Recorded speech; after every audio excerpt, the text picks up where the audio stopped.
The planet didn't have a name. It didn't need one. There were no cities, no rivers, no wind that whispered through trees. Because there were no trees, just stone, silence, and the kind of cold that settled into your bones and whispered, "You are very, very alone." And yet, a man walked across that empty skin of the world.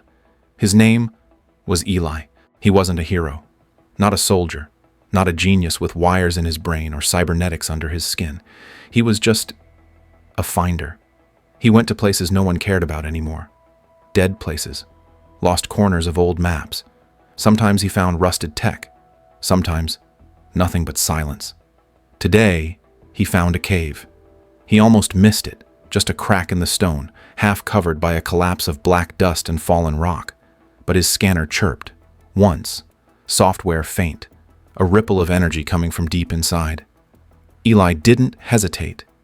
He ducked low and slipped in. The entrance was narrow, like the throat of some buried beast. His boots scraped against old stone, and the temperature dropped with every step.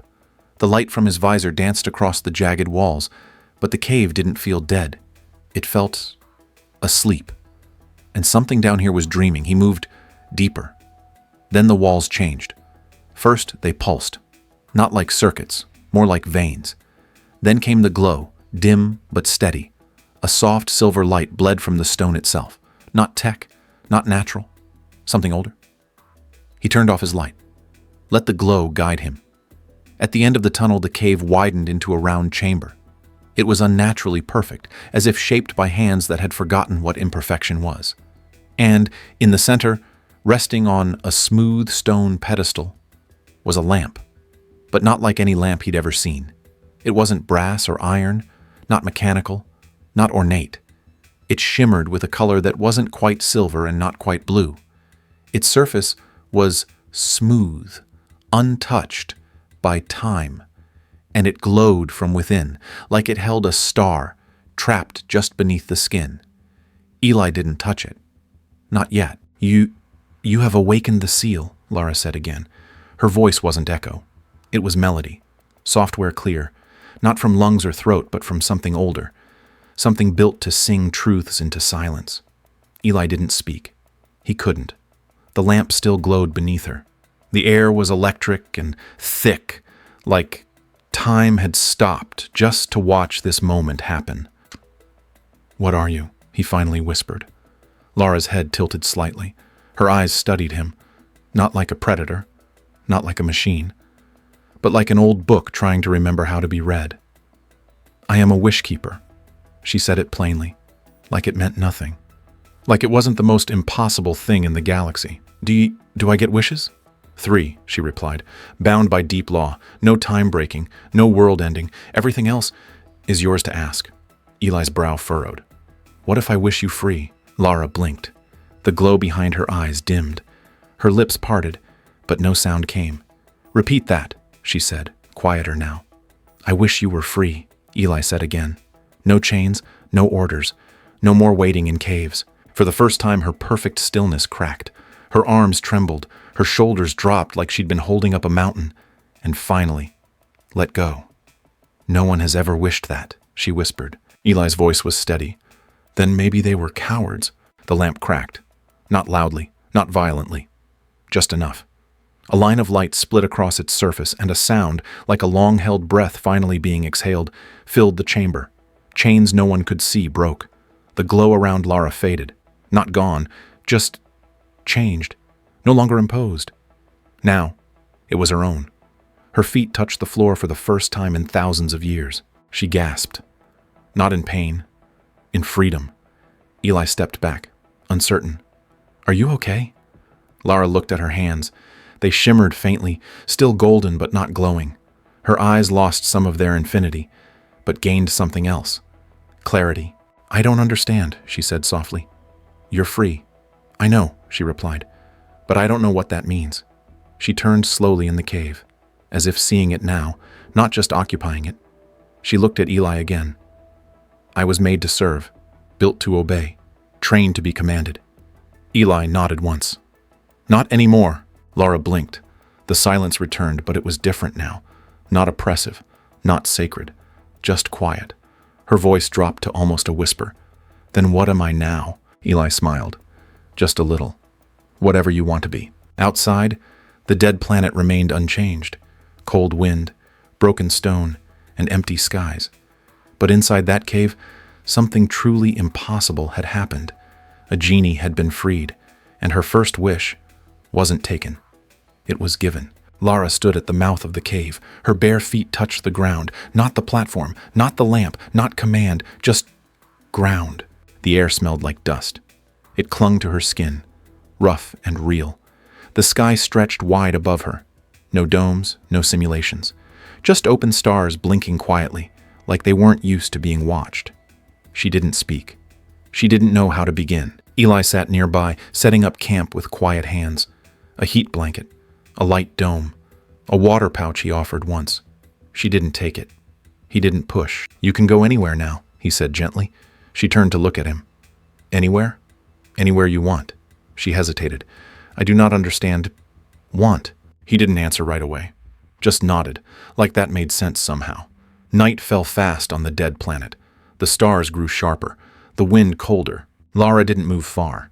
She sat on a rock, her knees drawn close, arms wrapped around them. Not because she was cold, but because she wasn't sure what else to do with her body. It had never belonged to her before. Inside, something quiet was unraveling. Not pain, not even fear, but the weight of too many silent centuries suddenly lifting, without anyone telling her what to carry next. "Why did you free me?" she asked softly, not looking at him. Eli didn't look up from the heater. "Because no one else did. That is not a reason. Maybe it's the only one that matters." She stared at him. He wasn't glowing. He wasn't commanding. He was just kind. And that scared her more than anything she had ever served. "Others feared me," she said. "You looked sad," Eli replied. "They worshipped me. I'm not looking for a god. They used me. I'm not here to take." She turned away, confused, as if her core was shifting into something new, and didn't come with instructions. The silence between them wasn't empty. It pulsed, like something alive, learning to breathe. When the stars had shifted twice overhead, Lara finally spoke again. "If they come for you, I will not hide." Eli smiled. "Just a little. Good, because I wasn't planning to run." She didn't know why that made her heart ache, but it did. They walked for hours across the dead plains. The planet had no name, but the map called it Orus 9, one of many moons long abandoned after the Uroon Wars. Beneath its crust, the ancients buried things. Secrets, weapons, regrets. Eli's scanner blinked every 10 steps. Faint traces, residual energy. Something was beneath them, waiting. Lara walked behind him in silence. She could have flown, could have vanished into the stars, but she didn't. Why are we walking?" she asked. Eli didn't turn around. "Because the ruins are underground. I can phase through solid stone." "I can't." She tilted her head. "Then why not go alone?" He paused for a moment, then smiled to himself. "Because you're here." Lara's eyes narrowed. "You trust me already?" "No," he said simply. "But I want to." By midday they found it, a jagged crack in the black rock, half buried beneath collapsed satellite panels and twisted beams. Eli pressed a code into his device. The stone shifted. A smooth tunnel opened below. Dark, cold, silent. "Stay behind me," he said. "I could kill anything in this place," she replied. "That's not the point." "Then what is?" He looked at her over his shoulder. "You've never followed anyone before, have you?" She hesitated. "No." "Then maybe it's time to try." Inside, old lights flickered to life. Wires sparked. Ancient air hissed through vents that hadn't breathed in centuries. Eli used a hand torch. Lara used nothing. Her eyes adjusted instantly. Symbols lined the walls. Not painted. Grown into the metal. The language of the makers. The same ones who created the genie lamps long ago. Lara stopped walking. Her fingers brushed the wall. A faint pulse rippled through it, then through her. Her breath caught. "What is it?" Eli asked. She didn't answer right away. Her voice came quiet, broken. "This place remembers me." Light bled from the wall. Not from circuits, but from memory. A glowing image shimmered across the surface. Rows of tall, golden figures, like her, standing still, eyes closed, bound by chains of light. Her body tensed, her knees buckled slightly. "These were my sisters," she said. Eli moved closer. "You've been here before?" "No," she whispered. "But my blood has." Another image formed. A small child. Running. Laughing. Before the chains. Before the lamp. Lara stared at it like it hurt to see. They were made to obey. Eli watched her closely. "And you?" She touched the wall again. The light pulsed. Stronger. "I was made the same way." Then she turned to him. Her voice didn't shake, but something behind it did. "But I was the only one ever given a wish." Silence fell again. But not the kind that suffocates. The kind that waits. Waits for something sacred to break. "They never got that chance," she said, "to be more than machines." Eli reached for her hand. Slowly. Carefully. She didn't pull away. "You're not a machine," he said softly. Lara looked down at their hands. Her fingers weren't cold. Not anymore. She let herself believe it. Just a little. The hum started low. Not sound. Not wind. But something deeper, vibrating through the floor beneath their feet. Eli froze. Lara turned her head slowly toward the end of the tunnel. Something is waking up. They moved fast now, not running, not panicking, just focused. At the end of the corridor, the tunnel opened into a wide chamber, half-built, half-organic. The walls pulsed with faint light, like veins under translucent skin. In the center stood a throne of liquid glass. It shimmered, shifted. Then something pulled itself free. Not a man, not a beast. A thing made of broken lines and white glow, its face flat and mouthless. Its eyes shone like dead stars. Behind it floated a shattered lamp, twisted, a reflection of what once held Lara. The air thickened. Eli raised his scanner. It shorted out immediately. Lara stepped forward. The being spoke. Not with voice, but with force. A mental pressure pressed against their minds. "Lara Zero. Out of pattern." She narrowed her eyes. "I know who you are. You're an echo. A fragment left behind to track failures like me." "Affirmative. What do you want?" "To erase the corruption. The human must be removed." It turned toward Eli. Lara stepped between them. "No." The echo floated closer. The air trembled. "You were made to obey." Lara's hands curled into fists. "I was made to wish. And now, I wish to protect him." A pulse fired from the echo's chest. White-hot light screamed through the chamber. Eli didn't see it coming, but Lara did. She raised her arm, and the blast stopped, mid-air, burning, writhing, screaming against an invisible wall of will. Her body shook, not from pain, but from strain. Power surged through her veins, not from the lamp, but from herself. For the first time in her existence, she chose. The echo screamed again. The room shook. Eli stumbled. Debris rained down from the walls. Lara pushed forward step by step, her barrier holding the blast like the palm of a god.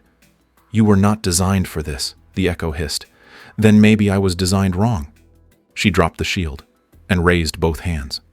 The air cracked, not with magic, with will. The echo lashed out, arms turning into blades of white flame.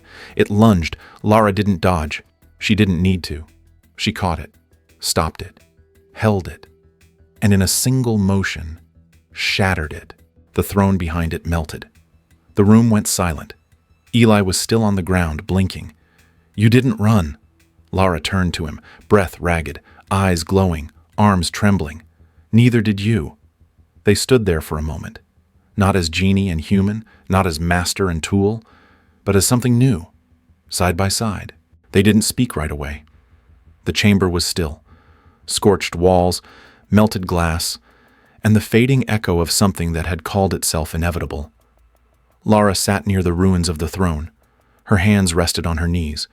Her eyes stared straight ahead. She was shaking, not from pain, not from fear, but from something else. Loss. Eli moved slowly. He sat beside her, careful not to say too much. Just close enough to be there if she needed him. She didn't move away. "You're hurt," he said. She shook her head. Not broken.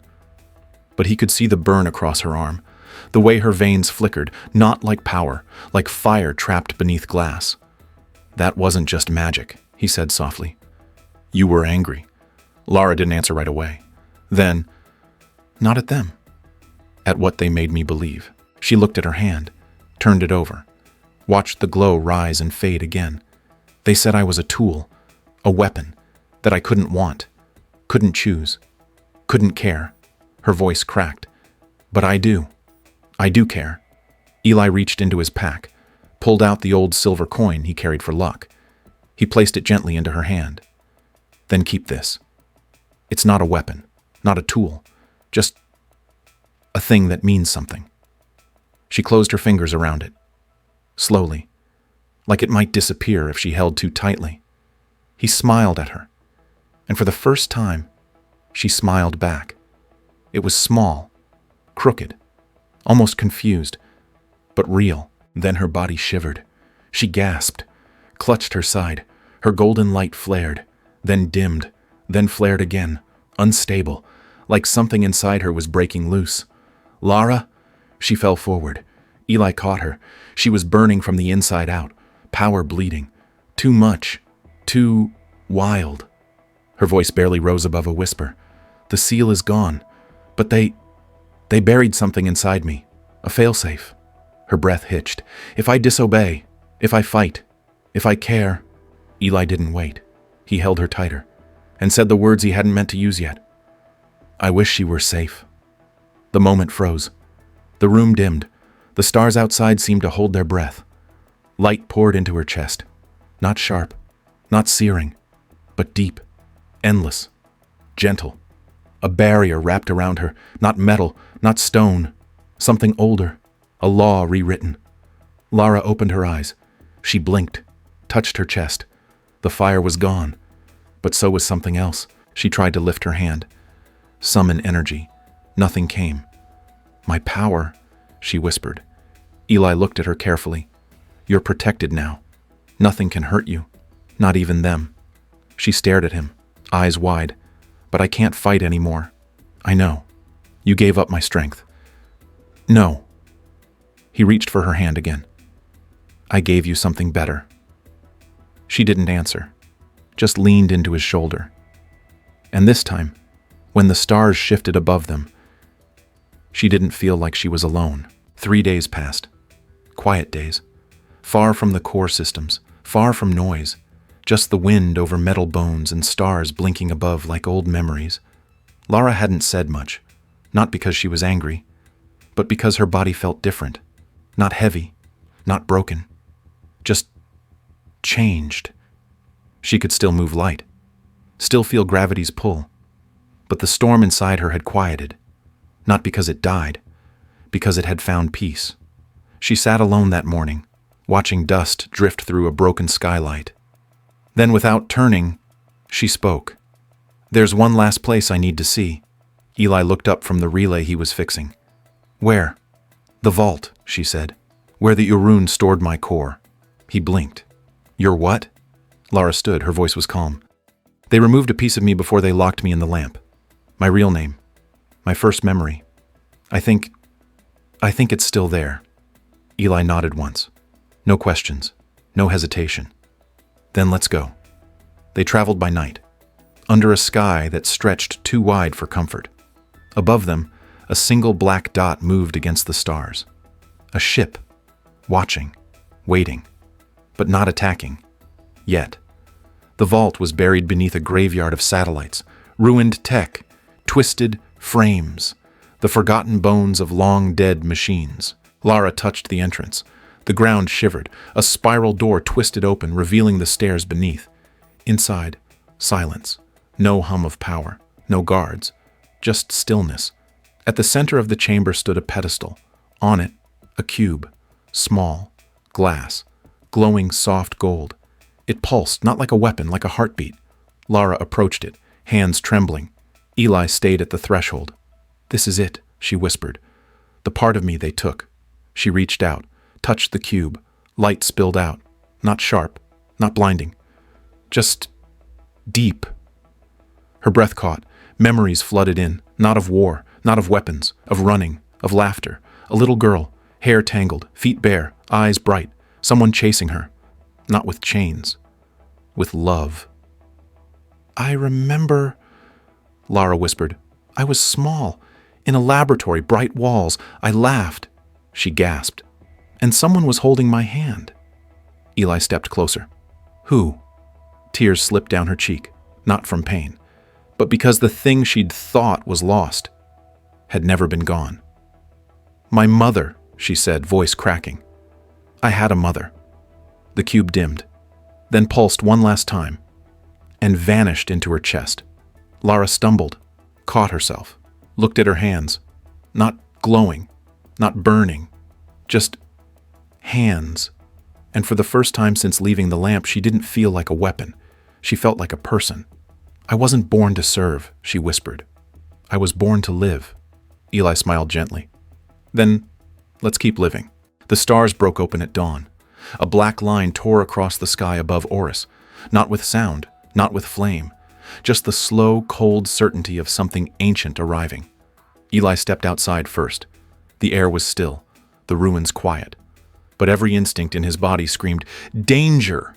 Lara followed. Her steps were calm, but inside her chest felt hollow. She could no longer summon power, no fire, no shields, no light, only will. The ship descended like a falling shadow, vast, sharp-edged, silent. Not a vessel, a sentence. When it touched the surface, the ground cracked. Dust rose in waves, and from its center a beam of dark light fell. Not bright, but absolute. The elder stepped out, not in armor, not in rage, just robes of woven starlight and a face of empty light. He didn't walk. He floated, like judgment itself. Unit Lara 0, his voice echoed. Return. Be reset. Lara stood tall. I am not Unit Lara 0. The elder paused. You are property of the Uroon. I was born free. You were built to obey. Then you built me wrong. The air folded. Gravity twisted. The elder raised a hand, and space itself bent toward her, but it stopped. At the edge of the invisible dome. The wish. Eli's second wish. Lara didn't flinch. She stood inside the dome, protected but powerless.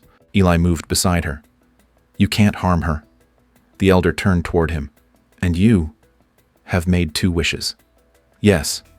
Then your value has ended. Lara stepped forward, not out of the dome, but to speak. You don't understand. I never needed power to stand. The elder's form cracked. Light spilled from his chest. His final shape emerged, a towering being of star-threaded code and will. If she cannot be taken, he thundered, she must be ended. Lara's hands stayed at her sides. No fire, no fury, only memory. She looked at Eli. He didn't step back. You still have 1 wish left, he whispered. She smiled faintly. I already used it. The elder's power surged forward, light, gravity, thought itself, all aimed at her. She didn't resist.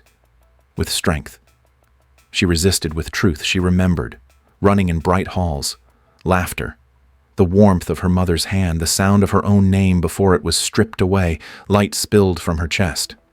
Not violent, but whole. The elder stumbled. His light flickered. Because she wasn't fighting him. She was refusing him. And refusal, when rooted in love, is stronger than obedience built in fear. His form fractured. The stars bent around him. And, in one pulse of pure stillness, he vanished. Lara collapsed. Eli caught her. Her body trembled, not from weakness, but because something sacred had just passed through her. It's over, he said. She nodded, tears in her eyes, but her spine straight, her face calm. He called me property, she whispered, but I stood. And that truth had rewritten the stars. The stars didn't move the same after that. It wasn't something anyone could measure, but those who lived through it felt it.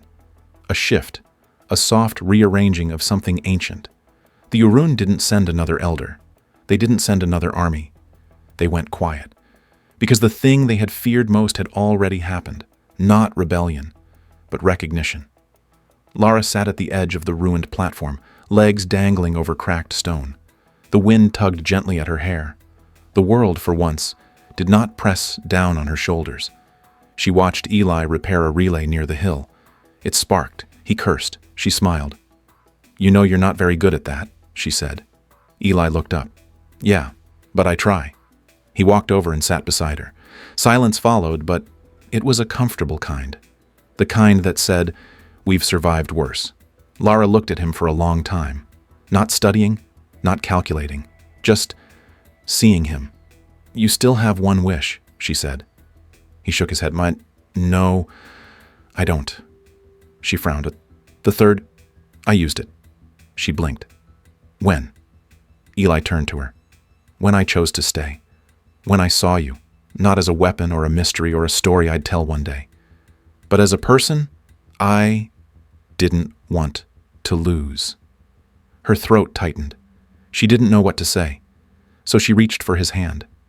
It was rough, calloused, human, and he didn't pull away. For the first time in her life, Lara touched someone not because she was ordered to, but because it felt right. The galaxies could burn, empires could fall, but in that moment, under a fractured sky, she was whole. Far across the systems, stories began to spread, not just of a weapon freed, but of a woman who stood when the universe demanded she kneel. They called her many names, but one echo always returned louder than the rest. Lara, not unit, not wishkeeper, just Lar. The dawn was soft, not bright, not loud, just warm enough to remind them that night had ended. Lara sat on the edge of the broken outpost, watching the sky change color. Shades of violet, gold, alive. She didn't say much, didn't need to, because she felt it. For the first time in thousands of years, peace. Eli stepped out with 2 cups of heated water. He handed her one. She took it, held it with both hands like it was something rare, because it was. He sat beside her. No words. Just breathe. Just mourning. She sipped, winced. Too hot. Still. Smiled. "So," he said, "what do we do now?" Lara looked at the horizon. Her answer came slowly. "We live. That's it. That's everything." She leaned her head on his shoulder, and for once, didn't wonder if she was allowed to. She was. Somewhere in the stars, the systems recalibrated, maps updated, histories rewritten, not because of a war, but because someone chose kindness. And Lara, who had once been a Tulikosi ghost, a forgotten name, was now something more. Someone. Not because of a wish, but because of a man who never asked her to be anything but herself. And in the end, that was the only magic that mattered.